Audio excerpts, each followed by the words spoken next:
ನನಗೆ disc problem ಇತ್ತು. ಎಲ್ಲ ಡಾಕ್ಟರ್ ಹತ್ರ ತೋರಿಸಿದ್ರು ನನಗೆ ಆರಾಮ ಗಂಡ ಹೆಂಡತಿ ಇಬ್ಬರೇ ಇರೋದು. ಅವ್ರ ಕಷ್ಟ ನನಗೂ ಕಷ್ಟ.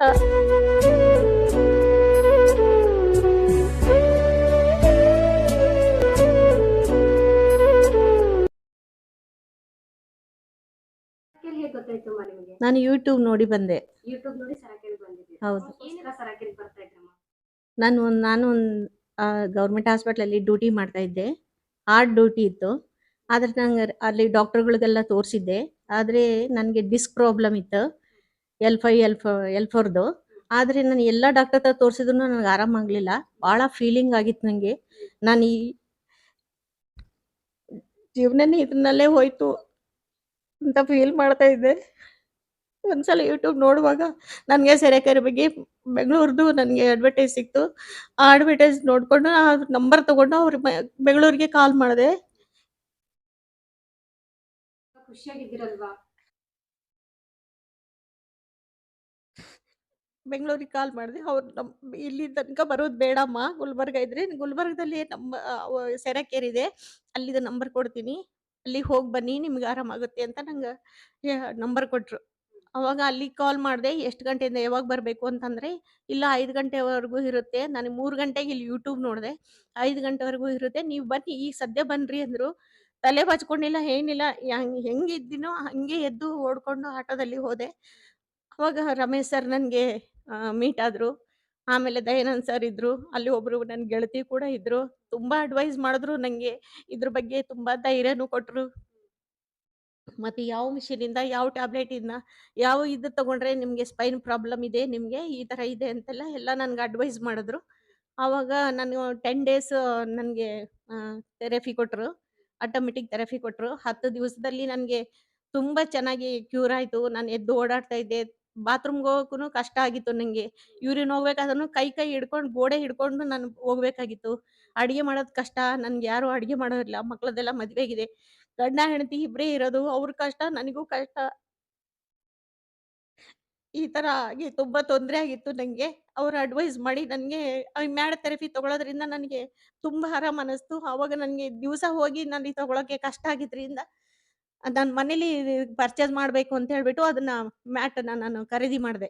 ಇವಾಗ ಹೇಳಿದ್ರಲ್ವಾ ನಿಮ್ಗೆ ಇಷ್ಟೆಲ್ಲ ಪ್ರಾಬ್ಲಮ್ಸ್ ಇದೆ, ನಿಮಗೆ L4 L5 ಪ್ರಾಬ್ಲಮ್ ಕೂಡ ಇದೆ. ಇಷ್ಟೆಲ್ಲ ಪ್ರಾಬ್ಲಮ್ ಇದ್ದೂ ಕೂಡ ಒಬ್ಬ ಮೆಡಿಕಲ್ ಡಿಪಾರ್ಟ್ಮೆಂಟ್ ಅಲ್ಲಿ ಇದ್ದೂ ಕೂಡ ನೀವು ಹಾಸ್ಪಿಟಲ್ ತೋರಿಸುವಾಗ ಯಾವ ತರ ನಿಮ್ಗೆ ಅಡ್ವೈಸ್ ಮಾಡೋದು? ಎಲ್ಲ ಡಾಕ್ಟರ್ಸ್ಗಳು ತೋರಿಸಿ ಸಾಕಾಯ್ತು ನನಗೆ. ಒಂದು 8 ಲಕ್ಷ ಹಂಗೆ ನಾನು ಖರ್ಚು ಮಾಡಿರ್ಬೋದು. ಆ ಖರ್ಚಿಗಿಂತ ನನಗೆ ಇದು ಖರ್ಚು ಜಾಸ್ತಿ ಅನ್ನಿಸ್ಲಿಲ್ಲ. ಇದು ನನಗೆ ಆರೋಗ್ಯಕ್ಕೆ ತುಂಬ ಇಂಪಾರ್ಟೆಂಟ್ ಅನ್ನಿಸ್ತು. ನಾನು ಅದು ಖರೀದಿ ಮಾಡಿದೆ. ಯಾಕೆಂದರೆ ನನಗೆ ಅದು ಯಾವ ಟ್ಯಾಬ್ಲೆಟ್ಸ್ ತೊಗೊಂಡ್ರು ನನಗೆ ಆರಾಮಾಗಲಿಲ್ಲ. ಇವತ್ತು ಏನು ತೊಗೊಂಡ್ರು ನಾನು ಬದುಕಲ್ಲ ಅನ್ನೋ ಸ್ಥಿತಿನಲ್ಲಿ ನಾನು ಬಂದ್ಬಿಟ್ಟಿದ್ದೆ. ಒಂದ್ ದಿನಕ್ಕೆ ಎಷ್ಟು ಟ್ಯಾಬ್ಲೆಟ್ ತಗೋತೀರಾ? ಒಂದು ದಿವಸಕ್ಕೆ 8 ಟ್ಯಾಬ್ಲೆಟ್ ತಗೋತಿದ್ದೆ. ವರ್ಷ ಹೀಗೆ ಹೀಗೆ 3 ವರ್ಷದಿಂದ ತಗೋತಾ ಇದ್ದೆ. ಅಂದ್ರೆ ಸರಕ್ಕೆ ಬರೋಕ್ಕಿಂತ ಮುಂಚೆ 3 ಇಯರ್ಸ್ ಇಂದ ಹೀಗೆ ತಗೋತಾ ಇದ್ದೆ. ತಗೋತಾನೆ ಇದ್ದೆ. ಟ್ಯಾಬ್ಲೆಟ್ ತಗೊಳ್ಳುವಾಗ ಹೇಗೆ ಅನಿಸುತ್ತೆ? 5 ನಿಮಿಷ ಅಷ್ಟೇ ಏನೋ ಅನಿಸ್ತಿತ್ತು. ಬಟ್ ಆಮೇಲೆ ತುಂಬಿ ಚರ್ಗೆನೂ ಎತ್ತಕ್ಕಾಗ್ತಿರ್ಲಿಲ್ಲ. ಇಲ್ಲಿಂದ ಹಿಡಿದು ಇಲ್ಲಿವರೆಗೆ ನರ ಬಿಗಿತಿತ್ತು. ಹೆಜ್ಜೆ ಇಡಕ್ಕೆ ಆಗ್ತಿರ್ಲಿಲ್ಲ. 5 ನಿಮಿಷಕ್ಕೆ ಅಲ್ಲಿ ಕೂತ್ಕೊಂಡ್ಬಿಡ್ಬೇಕಿತ್ತು.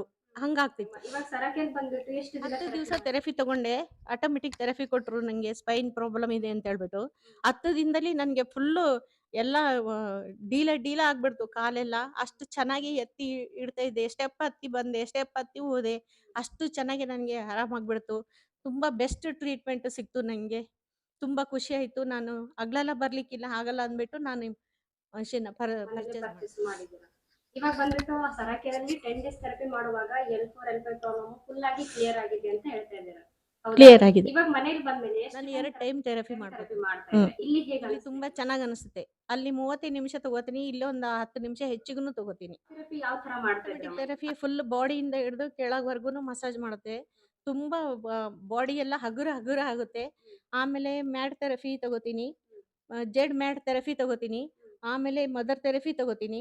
9 ಬ್ಯಾಲಲ್ಲಿ ಎಲ್ಲ ಮೊಣಕಾಲಿಗೆ, ಬೆನ್ನಿಗೆ ಎಲ್ಲೆಲ್ಲಿ ನೋವಿದೆ ಅಲ್ಲೆಲ್ಲ ಮಸಾಜ್ ಮಾಡ್ಕೊಳ್ತೀನಿ. 3 ಬಾಲಲ್ಲಿ ಮಸಾಜ್ ಮಾಡ್ಕೊಳ್ತೀನಿ. ಹೀಟ್ ತಗೊಳ್ತೀನಿ. ಕೊಟೇಶನ್ ಪ್ಯಾಡಿಂದ ನಾನು ಕಾಲಿಗೆ ಮತ್ತೆ ಇಲ್ಲಿ ಕೈಗೆ ಎಲ್ಲ ತಗೊಳ್ತೀನಿ. ಥೆರಪಿ ತಗೊಳ್ತೀನಿ. ನಂಗೆ ತುಂಬಾ ಆರಾಮ ಅನಿಸಿದೆ. ಅದು ತಗೊಂಡ್ಮೇಲೆನೆ ಫುಲ್ಲು ಏನು ನನಗೆ ನೋವೇ ಇಲ್ಲ ಅನ್ನೋ ಥರ ಫೀಲ್ ಆಗ್ತಾ ಇದೆ. ಇಷ್ಟೆಲ್ಲ ಥೆರಪಿ ಮಾಡ್ತಾ ಇದ್ದೀರಾ. ನನ್ನ ಕ್ವಶನ್ ಯಾವುದು ಅಂತಂದ್ರೆ, ಈ 3 ವರ್ಷ ಜರ್ನಿಯಲ್ಲಿ ಬಂದ್ಬಿಟ್ಟು ಆ ಜರ್ನಿ ಹೇಗಿತ್ತು? ಆ ಕಷ್ಟಕರ ದಿನ ಎಲ್ಲ ಹೇಗಿತ್ತು? ಅದು ದಿನ ಅಂತೂ ಈ ಜೀವನದಲ್ಲಿ ಯಾರಿಗೂನು ಬರಬಾರ್ದು ಅದು. ಈ 3 ವರ್ಷದಲ್ಲಿ ನಾನು ಜೀವನದಲ್ಲಿ ಯಾರು ಯಾರಿಗೂನು ಅದು ಬರಬಾರ್ದು. ಆ ರೀತಿ ಆಗೋಗಿತ್ತು ನನ್ನ ಕಷ್ಟ. ಅಡ್ಗೆ ಮಾಡ್ಕೊಡೋರಿಲ್ಲ. ನನ್ನ ಗಂಡ ಅಂತೂ ಬೆಳಗ್ಗೆ ಹೋದವ್ರು ಸಾಯಂಕಾಲ ಬರ್ತಿದ್ರು. ಅಡ್ಗೆ ಮಾಡ್ಕೊಡೋರಿಲ್ಲ. ಕೊನೆಗೆ ನನ್ನ ಮಗ ಅಡ್ಗೆ ಮಾಡ್ಕೊಡ್ಬೇಕಿತ್ತು ನನಗೆ. ಅಮ್ಮ ಅಂತ ಎಬ್ಬಿಸ್ಬೇಕಿತ್ತು. ಆ ಹುಡ್ಗ ಬಂದು ನನಗೆ ಅಡ್ಗೆ ಮಾಡ್ಕೊಡ್ಬೇಕಿತ್ತು. ಅವ್ನಿಗೆ ಚಪಾತಿ ಮಾಡಕ್ ಬರಲ್ಲ, ಏನಿಲ್ಲ. ಆ ಹುಡ್ಗ ಚಪಾತಿ ಅವಡ ಸವಡ ಚಪಾತಿ ಮಾಡಿ ನನ್ಗೆ ಊಟ ಮಾಡಿಸ್ತಿತ್ತು. ಆ ಕಷ್ಟ ಅಂತೂ ಯಾರಿಗೂನು ಬರಬಾರ್ದು. ಚಪಾತಿ ಮಾಡಕ್ ಬರಲ್ಲ, ಏನಿಲ್ಲ. ಆ ಹುಡ್ಗ ಚಪಾತಿ ಅವಡ ಸವಡ ಚಪಾತಿ ಮಾಡಿ ನನ್ಗೆ ಊಟ ಮಾಡಿಸ್ತಿತ್ತು. ಆ ಕಷ್ಟ ಅಂತೂ ಯಾರಿಗೂನು ಬರಬಾರ್ದು. ಓಕೆ ಮಾ, ಇವಾಗ ಹೇಳಿದ್ರಲ್ಲ, ಆ ಒಂದು ಮೆಡಿಕಲ್ ಡಿಪಾರ್ಟ್ಮೆಂಟ್ ಅಲ್ಲಿ ಇದ್ದೂನು ಕೂಡ ಟ್ಯಾಬ್ಲೆಟ್ ತಗೊಳ್ಳೋದ್ರಿಂದ ಏನೆಲ್ಲ ಸೈಡ್ ಎಫೆಕ್ಟ್ ಆಗುತ್ತೆ ಅಂತಾನು ಕೂಡ ನಿಮ್ಗೆ ಗೊತ್ತು. ಆಮೇಲೆ ಸರ್ಜರಿ ಹೋಗುವಾಗ ಯಾವ ತರ ರಿಸಲ್ಟ್ ಇರುತ್ತೆ ಅಂತಾನು ಕೂಡ ಗೊತ್ತು. ಅದನ್ನೆಲ್ಲನೂ ಕೂಡ ಮರೆಮಾಚಿ ಅದಾದ ನಂತರ ಸರಾಕೆರೆ ಸಿಕ್ಮೇಲೆ ಸರಾಕೆರೆ ಟ್ರೀಟ್ಮೆಂಟ್ ತಗೊಂಡಾದ್ಮೇಲೆ ಆ ಲೈಫ್ಗೂ ಈ ಲೈಫ್ಗೂ ಏನು ವ್ಯತ್ಯಾಸ ಅಂತ ಹೇಳ್ತೀರಾ? ಅದು ಹಿಂಸೆ. ಬದುಕಬಾರ್ದು. ಅದು ಗುಳಿಗೆ ತಗೊಳ್ಳೋದು ಏನಿದೆ ಅಂತಂದ್ರೆ, ಅದು ಲಾಸ್ಟಿಗೆ ಮರಣಕ್ಕೆ ಹೋಗ್ಬೇಕು ಟ್ಯಾಬ್ಲೆಟ್ ತಗೊಳ್ಳೋದು. ಅದು ಅಷ್ಟೊಂದು ಸೈಡ್ ಎಫೆಕ್ಟ್ಸ್‌ಗಳಿದೆ. ಅದು ಗೊತ್ತಿದ್ರೂನು ನಾವು ತಗೊಳ್ಳೇಬೇಕಾಗಿತ್ತು, ತಗೊಂಡಿದ್ವಿ. ಆದ್ರೂನು ನಾವು ಸಫರ್ ಆಗಿದೀವಿ. ಅದ್ರ ಮುಂದೆ ಟ್ಯಾಬ್ಲೆಟ್ ತಗೋಬೇಡ್ರಿ, ಸೆರೆಕೇರ್‌ಗೆ ಬರ್ರಿ ಅಂತೇಳಿ ನಾನು ಎಲ್ರಿಗೂನು ಹೇಳಕ್ ಇಷ್ಟಪಡ್ತೀನಿ. ಬಟ್ ಸೆರೆಕೇರ್ ತಗೊಂಡು 10 ಡೇಸ್ ನಾನು ಈಗ ಸೆರೆಕೇರಿಂದ ಟ್ರೀಟ್ಮೆಂಟ್ ತಗೊಳ್ತಾ ಇದ್ದೀನಿ. ಆದ್ರೆ ನನಗೆ ಎಷ್ಟು ಖುಷಿಯಾಗಿದೆ ಅಂತಂದ್ರೆ, ಅಲ್ಲಿಂದ ನಾನು 3 ಕಿಲೋಮೀಟರ್ ನಡ್ಕೊಂಡ್ ಬಂದಿದ್ದೀನಿ. ಅಷ್ಟು ನನ್ಗೆ ಖುಷಿ ಅನ್ಸಿದೆ. ಅಂದ್ರೆ ಮುಂಚೆ ಎಲ್ಲದಕ್ಕೂ ಕೂಡ ಇನ್ನೊಬ್ಬರ ಮೇಲೆ ಡಿಪೆಂಡ್ ಆಗಿದ್ದೆ.